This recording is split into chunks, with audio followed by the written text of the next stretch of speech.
Les différentes parties prenantes se sont retrouvées, mardi, à Cocody, pour plancher sur le contenu de cette étude. C'est par une bruyante acclamation que l'évaluation sociale du projet d'amélioration et de mise en œuvre de la politique foncière rurale de la Côte d'Ivoire, PAMOFOR, a été validée, le mardi 28 juillet 2020. Les différentes parties prenantes se sont, en effet, réunies à Cocody sur convocation de la Direction générale de l'Agence foncière rurale, AFOR, pour plancher sur le contenu de cette étude. Cette validation matérialise la fin d'un processus. Celui de la réalisation, dans une démarche inclusive, d'une étude exhaustive menée dans les 6 régions d'intervention du PAMOFOR. Notamment, le Nzi, le Bafing, l'Agnébitiassa, l'Indénié-Djuablin, l'Amé ainsi que le Sud-Comoé. Laquelle étude visait l'évaluation sociale, l'identification et l'atténuation des risques liés à la mise en œuvre du PAMOFOR. Avec, en ligne de mire, la mise sur pied d'un mécanisme efficient de gestion des plaintes.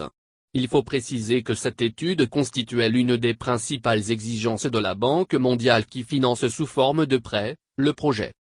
Ont pris part aux échanges, entre autres, les préfets, secrétaires généraux de préfecture, ainsi que les directeurs régionaux de l'agriculture et du développement rural de ces 6 régions concernées. Mais aussi, les représentants de la Direction générale de l'administration du territoire, DGA, les chefs traditionnels, les représentants des comités villageois de gestion foncière rurale. C'est une étude très importante dans la conduite du projet pour la Banque mondiale qui tient à préserver sa bonne réputation.